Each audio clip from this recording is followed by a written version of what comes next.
Hello and welcome to RachAquarelle. My name is Rachel and today is the day after Christmas, and so it's the day after my holiday art series where I did a holiday or winter or Christmas themed watercolor project every single day between Thanksgiving and Christmas Day. And today I just want to share with you all of those projects. And I only actually have a couple of them with me because I've given most of them away as gifts. So I think what I'll do is I'll show you some of my favorites that I still have on hand. And then I will just show you the photos that I took of each of the projects that I've given away. And I'll just kind of talk about this experience all together. Okay, so these are all of the ones that I have left with me, and actually some of these are going to be given away as well. But mostly what I've kept are just things that are kind of specific to me. So, for example, this little card. Oh, there's something hidden inside of it. What is it? Oh, it's that bookmark, that candy cane bookmark. So I guess I still have this. Probably will give it away. But this one is kind of based on my house. It doesn't actually look like my house, but I mean, no one knows that, but it actually doesn't look like anyone's house that I know. So I decided I would keep this one. So that was kind of a fun little card that I made. I made tons of little cards, and instead of like writing in them and giving them to people, I actually just gave them the cards and told them that they should use them next year to send to people if they would like to. Okay, so this is one of my favorites that I did. This was that little cabin and some northern lights in the background. Really liked how the smoke out of the chimney turned out. So I decided I would keep this one just because I like it. Oh, my dogs are outside and they need to come in. Come on in. Okay, hopefully they won't interrupt us too much. Speaking of them, so I did these pet portraits.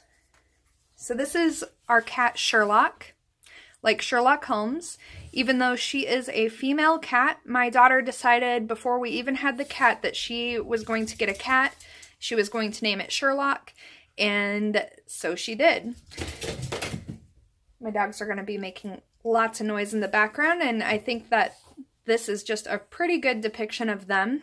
So we have Sherlock the cat, and then shortly before we got Sherlock, but we knew we were getting a cat and would name it Sherlock, we adopted a dog and named him Watson. So we have Sherlock and Watson. And so they're about the same age as each other, and they've kind of grown up together. And then probably about 2 years after I adopted Watson, we adopted Hazel as well. So her name has nothing to do with Sherlock Holmes. I just really like the name Hazel. So they are best friends, and Sherlock is kind of,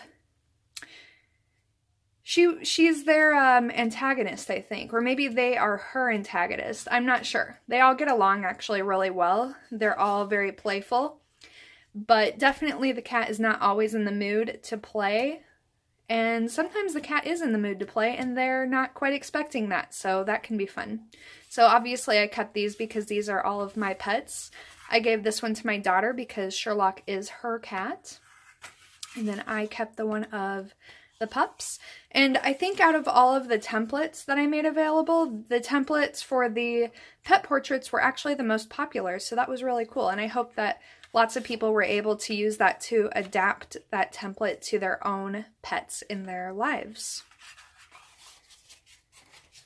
Next is the gouache painting. This was actually the first time I really ever used gouache in any kind of constructive way, because when I first got my set of gouache, I had no idea how to use it. And so I had to watch a bunch of videos and kind of learn about gouache and how it's actually very different from watercolor. But obviously this was kind of a personal project too, because these are all of my favorite things about winter. And so I'm going to keep this around just to kind of cheer me up, because honestly, after Christmas, winter starts getting a little bit old. Not gonna lie. Okay, so this was another one of my favorites, and I actually have someone in mind who I would like to give this to, but I haven't yet. I haven't run into them yet. So this was my cardinals, where I thought it would be really funny not only to have the male cardinal kind of showing off his bright red colors, but also his insane, ugly Christmas sweater. And then I have the female over here with her more subdued sweater and like her more subtle coloration, and she's kind of just rolling her eyes. So I really liked this one. I thought it was really funny. You know, what I learned from doing this project, the big thing is that actually having a little bit of pressure to come up with a project every day really helped me to become more creative in a way. So I really thought that that was awesome. I think typically when I'm trying to think of projects, I overthink, and that stagnates me quite a bit. But when I know I need to put out a video every single day, it actually kind of released my creativity in a good way. So that was awesome. All right. So then the only other things that I have are these last few illustrations that I did. So these were definitely, I think these were my favorites out of the entire holiday art series that I worked on, because these were all kind of inspired by either people I know or memories that I have, or, you know, my own daughter. So these were all a lot more personal to me. And some of these I will be giving away to friends and family. So for example, this one really reminds me of one of my sister's kids. She has an older boy named William, and then she has a toddler named Jojo, or otherwise known as Jordan. And William, he is just like the best big brother, and so I can completely see him helping little Jojo to put her letter in the mail for Santa. So I'm excited to be able to give this to their mom. This illustration was inspired by my own daughter when she was younger. So my daughter, I can't believe it, but she just turned 16 on December 19th, which is just so crazy to me. And we're only just now starting to, you know, start learning driving and stuff like that. We should have started a long time ago because she really needs to be able to drive. She has a job now. She's going to actually start taking classes out at the college here. And so she's going to need to get pretty good at driving pretty fast, but we're just going to see how that goes. But it's crazy to think that, you know, not very long ago, she was just this little bubbly person, and this is actually inspired by a memory from when we used to live in Ohio, and there was one year where there was, I think it was a church group, and they were selling real Christmas trees in the little town square where we lived, and so this was kind of from my memory of picking out a tree with her and her wanting to be able to kind of decorate it all by herself. She's always been kind of independent-minded. So she didn't want the biggest tree. She wanted the tree that she could decorate. So I'll be keeping this one. And then this one, the hot cocoa stand with the sledders. This came about because I really wanted to do an illustration with kids sledding, because that's one of my favorite winter activities, or at least it was when I was a little bit more agile and a child myself. And then I also had this idea of like a hot cocoa stand, as some kids will do like a Kool-Aid stand or a lemonade stand, but this one would be for hot cocoa, because me and my sisters and also some of my friends and I would do like Kool-Aid stands to raise money when we were kids. So I really liked that I found a way to incorporate both of those ideas into one illustration that kind of made sense. So we've got the kids in the background kind of having a blast, going crazy sledding, and then one entrepreneurial kid who is running this hot cocoa stand and probably making $1 or $2. So that was a really fun one. This one might be just about my favorite, actually. When I showed this to my daughter, she said it reminded her of Peanuts and like Charlie Brown and Lucy, which is funny because I also did that card with the Peanuts Christmas tree, which I did give away, but I'll show you that in just a little bit. This one was inspired by my memories of going Christmas caroling with our church when I was a kid. Haven't done that in a really long time. And it's kind of funny, those memories of Christmas at the church that we went to when I was a kid. We went to like a Lutheran church, and it's a long story, but I wasn't really like so into it, but we definitely were not going to get out of like doing the Christmas caroling or singing in the Christmas program, things like that. So that's why I kind of made some of these kids really kind of like enthusiastic about this whole thing, and then some are kind of observing and having fun, and others are needing a little more direction, which that was me. But I really liked doing this one because I liked the idea of having a tree that was being lit just kind of traditionally by candles outside, and having that glow kind of illuminating the entire scene. So, and then the last one that I did, definitely one of my favorites. This was inspired by one of my friends. She had posted a picture of her kids lying under the Christmas tree and reading a Dr. Seuss book.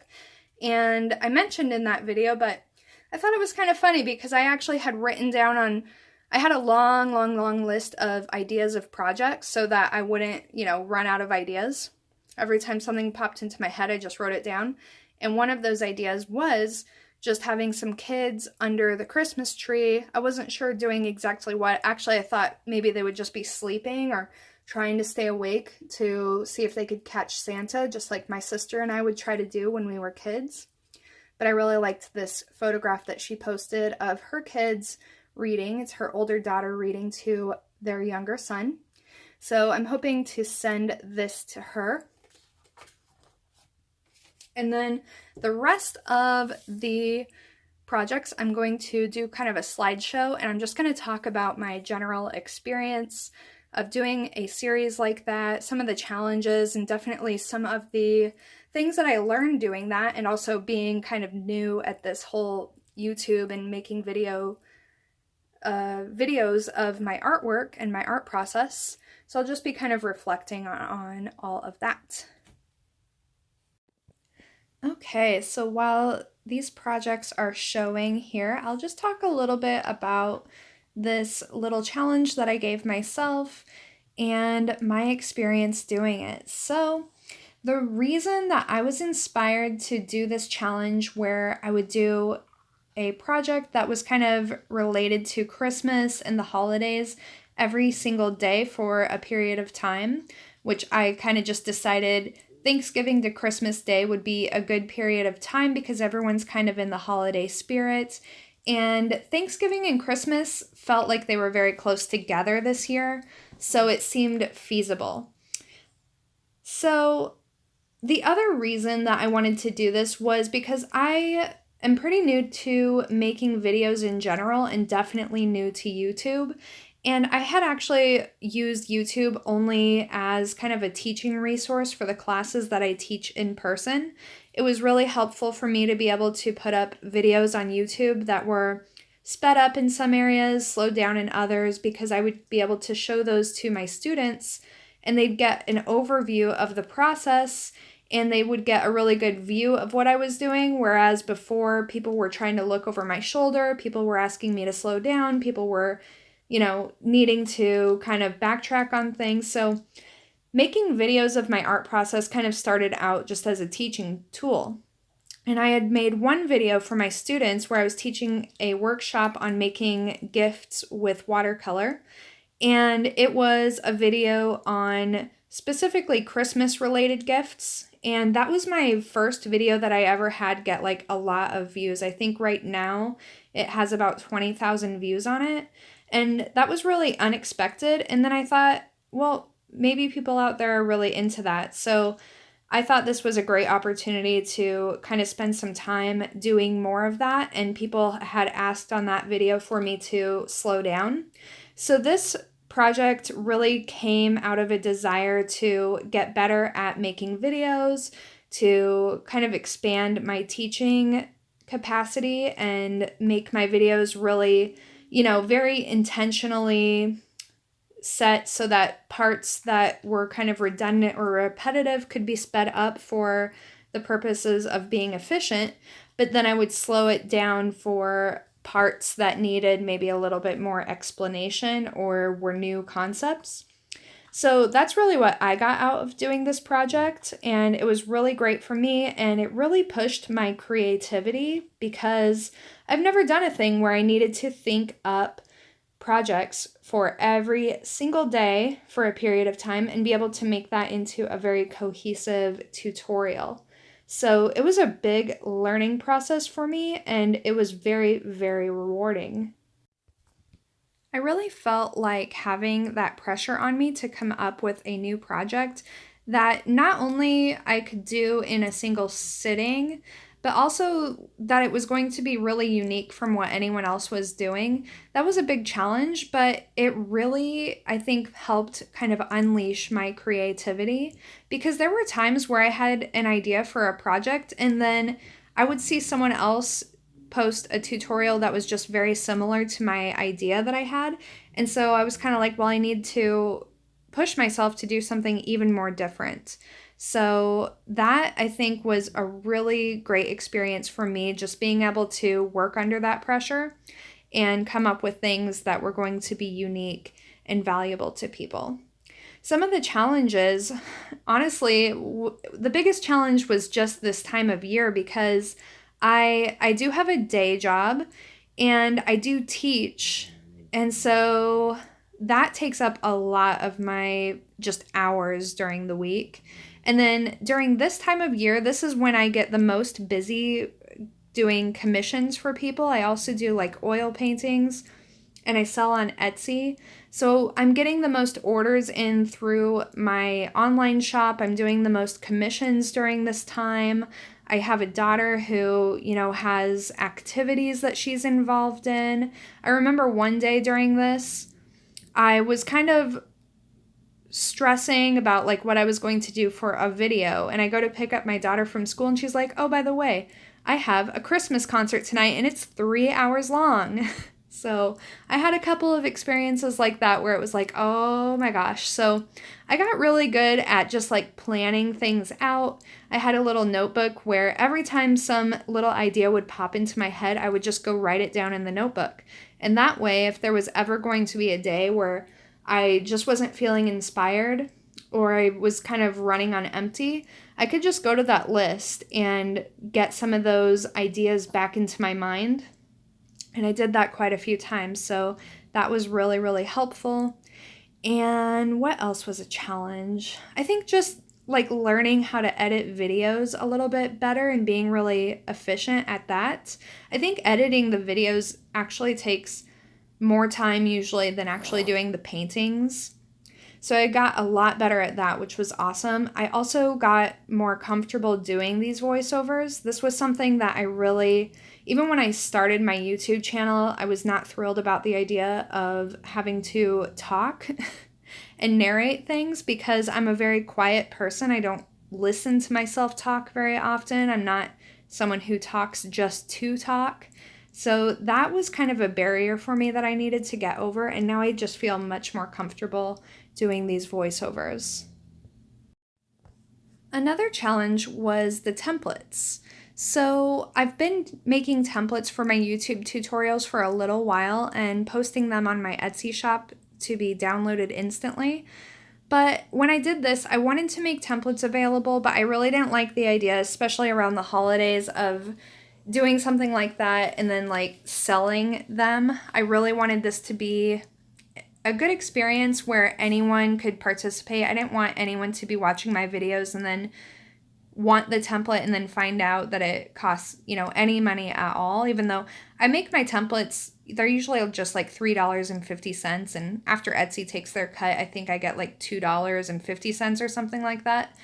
But I know that that can be a barrier for people, and I just really didn't want that, and that's not part of this whole holiday spirit for me personally. So I really wanted to be able to offer those for free, and so I was really fortunate to find that Gumroad website.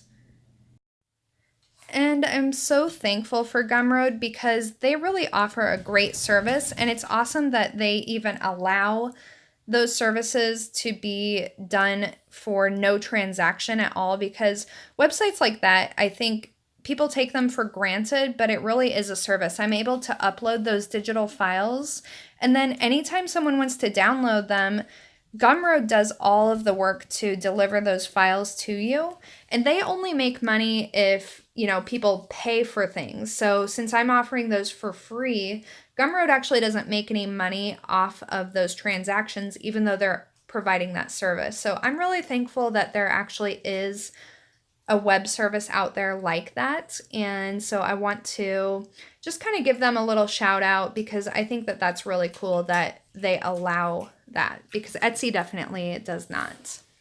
But making those templates was a challenge, just because, for me, sketching is kind of just like a natural part of the process. But making sure that those templates are available at the same time that the video is, that was always a little bit of a challenge, because it's just a little bit more legwork to get those sketches kind of cleaned up, get them scanned, get them uploaded, and to make all of the different visuals that goes along with that. But I think that was an awesome thing, and I'm definitely planning to continue to use Gumroad for that purpose. So stay tuned for that. And let's see. I think that's mostly what I had to say. This was just a really fun and challenging little project for me, and I loved all the feedback that I got. It was awesome to see how many people wanted to download the files, and I really loved hearing that people were actually trying out these projects at home, because my whole philosophy about teaching and art is that it has to be a very relaxing, rejuvenating, and recreational experience so that we actually want to do it. It shouldn't be laborious or stressful. So I love that people tuned in and participated. I always think about how much content is out there on YouTube and the internet in general. And so to me, just the fact that people found my channel and were tuning in to my little tutorials, it was really the best thing for me. And I absolutely loved hearing your comments and interacting with all of you. And I just want to say thank you for that. I'm more excited than ever about this YouTube channel and about all of the different ideas that I have for things I can do with this channel. So I do hope that you guys will stay tuned. If you haven't already, I hope you'll subscribe to my channel. If you watch my videos, give them those thumbs up, because I guess it helps. It tells YouTube that my videos are worth watching, so that they kind of promote them more and it has more people watching them. So that's awesome. And yeah, thank you so much again, and I will talk to you again very soon. Happy holidays.